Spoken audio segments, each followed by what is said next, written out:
There's a fucking hilarious screenshot of a goddamn Rathalos in the Monster Hunter movie, and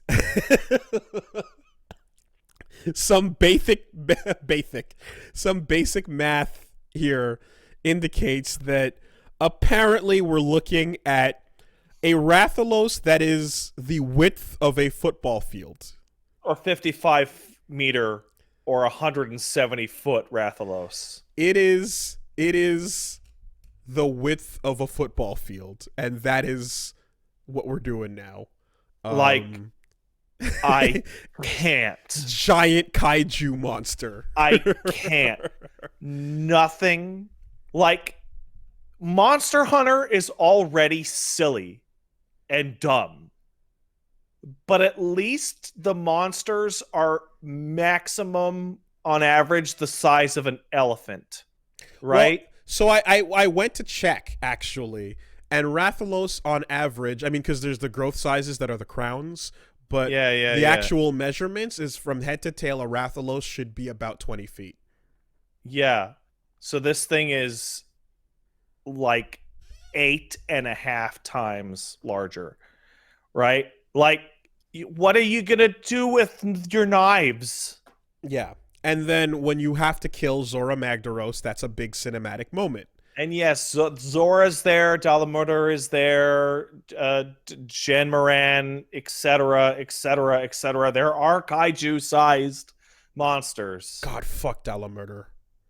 But card.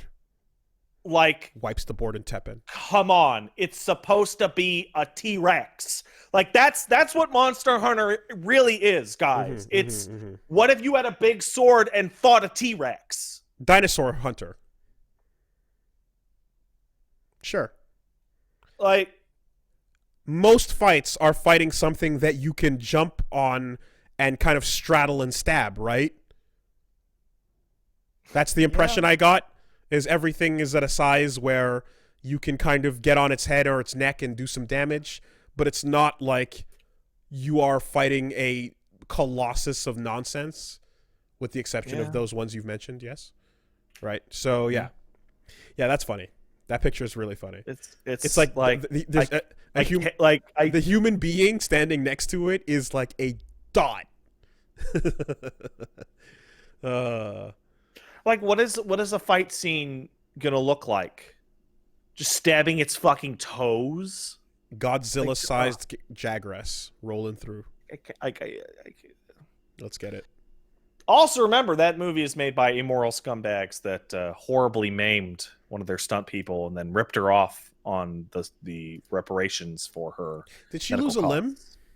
She lost her arm and her face was degloved. Right. Okay. Yeah, that's due to Paul W.S. Anderson changing a stunt at the last second and not telling anyone but the cameraman, which led to her crashing her motorcycle. Class act. Paul W.S. Anderson is just shy of a murderer.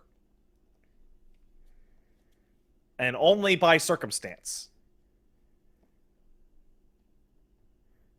You know, Capcom's got that CG movie studio sitting right over there, making all those Resident Evils.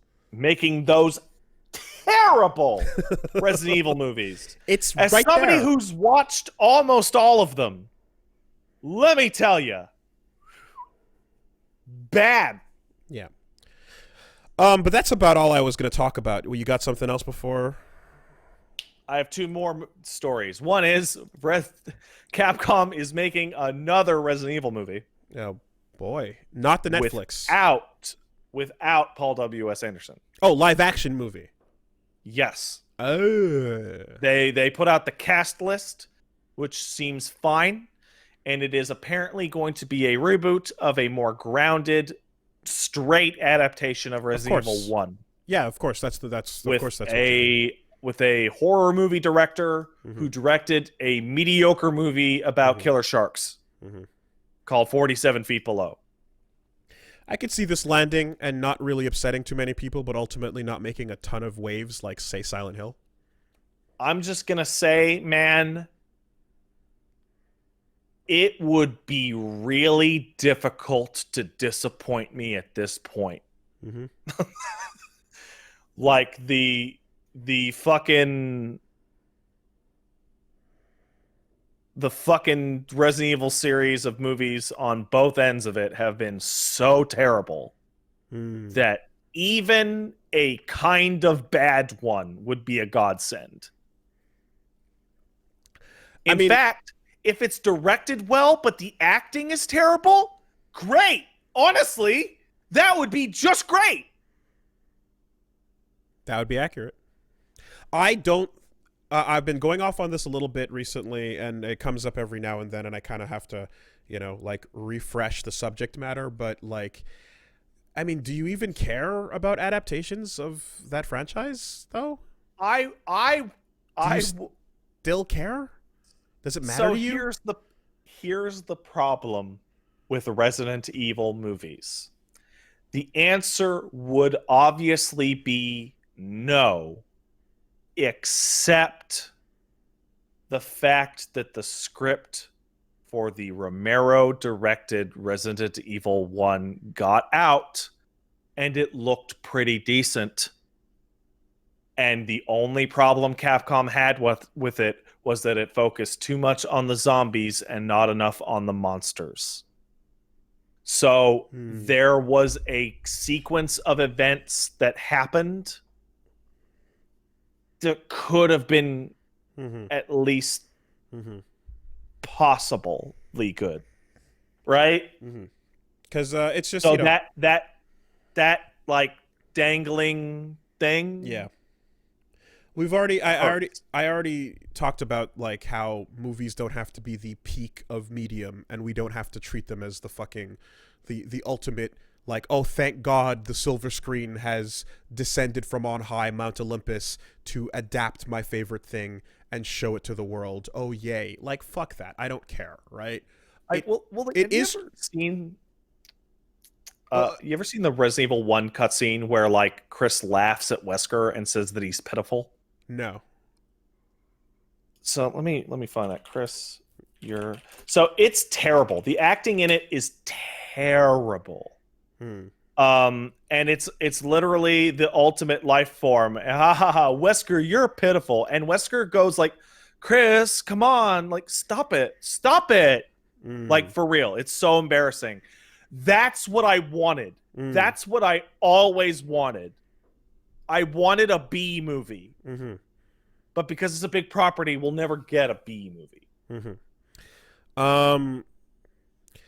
Yeah, so I think that basically if we end up with a like and you have this sort of feeling, and it is true that if it's a franchise you care about, you might not care about the adaptation, but you might care about the world is now watching because the medium of movies is more popular, so people are going to see this and you want people to have a good impression of it, right? That's how I felt about Watchmen, for example. When Zack Snyder Okay. was directing Watchmen, I was like, this already doesn't bode well, but I want the world to have a good impression of this because I know people aren't going to read this comic, so I hope it does it enough justice because, and well, whatever, right? So that sort of feeling, it's just, I feel like I've gotten past it, and I feel like I'm generally like able to look at something and I'll just be like, yeah, that shit's stupid, whatever. But like bad adaptations are easier for me to get. They're easy. It's easier for me to not get as upset, mainly because I don't think the movie coming in late to adapt something that's already good that exists is a big deal, because the thing that exists that is good can be experienced by anyone who wants to experience it. I mean, providing it's a game that hasn't like been non-ported or some shit like that. Like the fact that the superior medium for this thing is here means I don't have to give a fuck about some shitty adaptation. I don't have to respect it or be worried about it. So the way that I look at it a lot is that in Resident Evil, the first film, there was one part that was actually pretty cool, and that was the laser hallway. And Right. that was cool enough that it actually got put into multiple games, because that part where the guy gets cut into diagonals and then falls into a bunch of chunks of meat, yeah, that was pretty awesome, right? in the Silent Hill adaptation by Christoph Gans, there's stuff in that movie that is pretty cool. There are some camera shots. There are a couple scenes. There's that part where Pyramid Head rips the skin off that lady. That you're like, yeah, hey, there. This movie wasn't a wash. Like I got to get something out of it, right? Like I got to. There's something that mattered here that I'm like, oh, that's a good scene. When it comes to the Resident Evil films, like everything past that first one, it's just like that. There is like nothing of value to them at all. There's nothing that I've gained. Just like the second Silent Hill movie, there's nothing. No, wait, in the second Silent Hill movie, there was a genuinely cool new mannequin monster. So that's cool. But I'm looking at something. I would like a piece of this film associated with the property that I like to have at least one thing that I go, oh, that's cool. Like there's a part in that terrible Resident Evil CG movie where Leon has to fight Mr. X again. And it's cool. I'm like, okay, cool. I'll watch Leon fight another Mr. X. That's radical. Look, man, movies have sucked at adapting things I love for my entire life. I'm past the point of hopeful, wishful thinking. I'm more just going to take it for what it is and go, yeah, the world is going to see a shittier like version of this thing.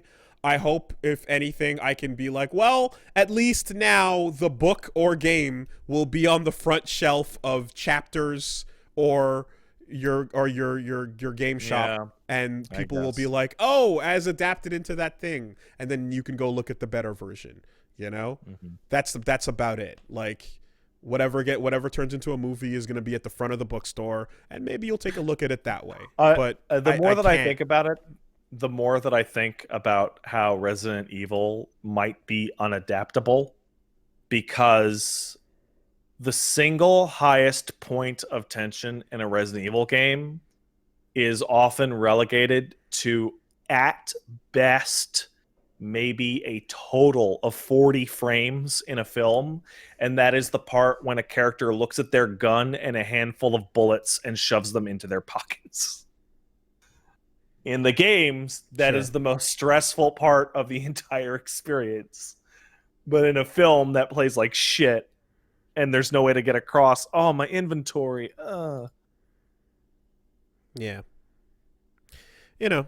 We can always point out the exceptions, right, to the adaptation curse, but the point remains is that like just about everything it sucks. There's a couple things that don't, but most things suck. No reason to fucking there's a part in the Silent Hill movie where a part where a character's gun runs out of ammo is ruined by the movie's editing, because they cut scenes in which that character shot people. Mm-hmm. Therefore, the gun runs out of bullets way too early. Mm-hmm. Shit like that. Exactly. It's so stupid. I think the handgun like runs out of bullets in like 6 rounds, and it's like, what fucking handgun is whatever. It's amazing. It's amazing how much movies make sense when they're allowed to include all the shit that was written for them and not just butchered into crap. And like, again, all the shit removed from Prometheus that made it make sense is just ridiculous. But anyway, I've been so bummed out about that Silent Hill movie, but that first one, because it might be good. I don't know. There is over an hour of that movie on the cutting room floor. That is 40% of the movie's runtime is just gone. Wow. So they actually got to the point of production. Yeah. Wow. It was filmed. It wasn't in post-production, but it got cut. And you know what it is? It's them wandering around the town lost. The stuff that is the most like the game. Yeah. What's